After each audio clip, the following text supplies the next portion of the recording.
Аляска кездесу деген нәрседен түк шықпады. Трамп бұл кездесуден көңіл хошы болмай тез қайтып кетті. Путин де барған ізімен кері оралды. Трамп қатты тіксініп әрі таңданып қалған сияқты. Себебі Путин райынан қайтпай отыр. Соғысты тоқтататын адамға ұқсамайды. Жағдайды жасап, үлдемен бүлдеге бөлейміз, тек соғысты тоқтат деген ақыл көкейіне қонбайтынына Трамп таң қалды. Путин соғыстың түпкі себебін жою деген сөзін кездесуде тағы қайталады. Оның түпкі себеп деп отырғаны Украинаның мемлекеттігі, яғни Путинде Украинаны мемлекет ретінде жою ұстанымы бар деп жатыр. Қысқасы, екі жақтың жоғары деңгейдегі кездесуінен ештеңе шықпады. Қайта Путин әлем алдында өзінің ұпайын түгелдеп кетті. Ал Трамп қандай да бір жетістіктен құралақан қалды. Кеше Вашингтонда үлкен жиын өткізілді. Зеленский мен Украина елдерінің басшылары Трамп пен Украинадағы соғысты тоқтату туралы келіссөз жүргізді. Трамп Украина мен Еуропаның қауіпсіздігіне кепіл болуға уәде берді.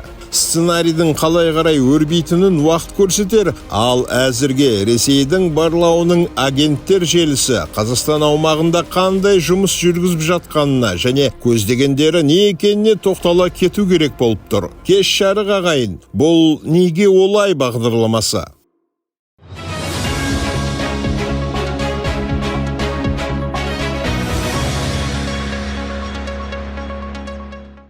Ресей бұрынғы кеңестік республикаларды өзінің ықпалынан шығармаудың бар амалын жасап жатыр. Кейінгі уақытта Ресейдің бас барлау басқармасы республикаларда агенттер желісін құруға белсенді түрде кірісті. Агенттер халықпен жұмыс жүргізеді, шенеуніктермен қатынас орнатады. Қысқасы, агенттер Ресейдің насихатын жүргізеді және элитаны Мәскеумен серіктестікке тартады. Ресейдің осы күні шетелде жұмыс істейтін досье деген орталығы жақында Мәскеудің агенттері республикаларда не істеп жатқаны жайлы құпия материалдарға қол жеткізген екен. Нақтырағы агенттердің Қазақстанда не істеп жатқаны жайлы материал жариялады. Досье зерттеу орталығы Ресейдің қуғынға ұшыраған олигархы Михаил Ходорковскийдің жобасы. Зерттеу материалдары Ходорковский Live YouTube арнасынан толық беріліп отырады. Ресей агенттерінің Қазақстанда жүргізіп отырған жұмысы жайлы кең көлемді материалды әлемдегі сарапшылардың көпшілігі көріп пікір білдіріп жатыр. Досье орталығы Ресей бас барлау басқармасына жұмыс істейтін бірнеше агенттің Қазақстандағы құпия қызметі туралы құжаттарды қолға түсіріпті. Агенттер Қазақстанда ресейшіл пропаганда жүргізіп жатқаны және қызметтегі тұлғаларды өздерінің жағына тарту жоспары жайлы баяндаған. Агенттер 2022 жылдың соңынан бастап 2023 жылдың бас аралығында Ресейге Қазақстанның ішкі саяси ахуалы туралы есеп пен оған әсер ету бойынша жұмыстар жоспарын жолдаған. Қазақстан Республикасындағы ахуал деген 4 беттік құжатта Ресей агенттері Қазақстанның ішкі және сыртқы саясаттағы бағытын сипаттайды. Батыс елдері орталық Азияны Ресей ықпалынан шығаруға күш салып жатыр деп жазылған. Қазақстанда батысшыл күштер күшейгені, олар орыс тіліне тыйым салып, қазақ тілі жалғыз мемлекеттік тіл ретінде қолданылуына жұмыс істейтіні келтірілген. Астана НАТО елдерімен әскери техникалық серіктестік орнатқанын айтқан. Қазақстан билігі елдің шығыс мен солтүстігіне адам көшіріп, қазақтандыру науқанын жүргізуде деген. Қазақстан өзінің сыртқы саяси бағытын ақш пен оның НАТОдағы одақтастарына бұрып жатыр. Мұның басты мақсаты қазақ-орыс ынтымақтастығын әлсірету деп жазған. Агенттер бас барлау басқармасына русофобияға қарсы тұратын, Қазақстанға Ресей ықпалын күшейтетін стратегия бойынша тиімді бағдарламалар әзірлеуді ұсынған. Ұсыныстардың ішінде ресейшіл сарапшылар желісін кеңейту, гуманитарлық және мәдени шараларды қолдау, ақпараттық арналар құру, Мәскеуге адал элита қалыптастыру және қазақ жастарымен жұмыс істеу сияқты шаралар бар. Агенттер бас барлау басқармасына Алматыда Украина соғысының орталық Азиядағы жаңғырық атты конференция өтетінін хабарлап, онда не айтылатынын сипаттаған. Одан андан кейінгі бір құжатта жиыннан соң есепте берген. Жиын 2023 жылы мамырда өткен. Жобаның жалпы бюджеті $19,5 мың деп көрсетілген. Конференцияны ұйымдастыруға $14 мың және жиын туралы мақалалар жариялауға $5,5 мың жұмсалған. Конференцияға Ресей, Қазақстан, Қырғызстан, Өзбекстан мен Германиядан келген 20-дан аса сарапшы қатысқан. Құжатта қатысатын сарапшының әрбіріне $500 төленетіні жазылған.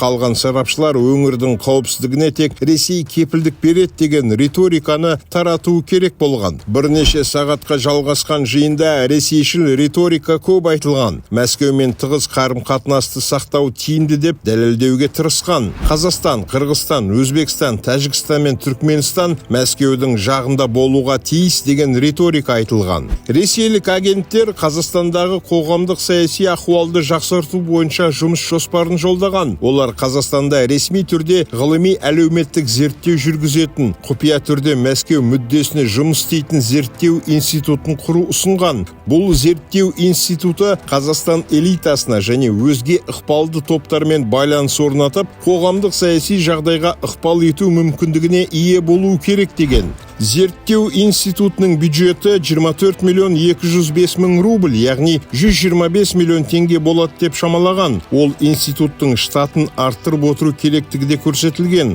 Институтта істейтін қызметкерлерге 4 бағыт бойынша жұмыс тапсырылатыны көрсетілген. Олар қазіргі ахуалды зерттеу, ақпараттық кеңістікті мониторингілеу, психологиялық ықпал ету жұмыстарын жүргізу және Қазақстандағы элитамен байланыс орнату. Институт Қазақстандағы жиындар Ресейдің сарапшыларын қатыстыру, Қазақстанның саяси және бизнес элитасын Ресей органдарымен серіктестікке тарту істерін қарастырған. Олар Астанада ресейшіл қоғамдық ұйыммен басылым ашуды көздейтіні айтылған. Агенттер Қазақстанда Ресей мүддесіне жұмыс істейтін саяси партия құруды да ұсынған. Саяси топты ресейшіл қоғамдық ұйым негізінде құрып, алда өтетін кезекті парламент сайлауына қатысу жоспары көзделген. Агенттер партия жетекшілігі Айнұр Құрманов деген қазақстандық белсендіні ұсынған. Құрмановтың жұмыс бағыттарының бірі Қазақстанның батысшыл позициясын сынаумен Қазақстан солшылдарының ресейшіл позициясын көрсету болатыны айтылған. Құжатта агенттер оған 5.000 евро, яғни шамамен 3 миллион теңге жалақы тағайындауды сұраған.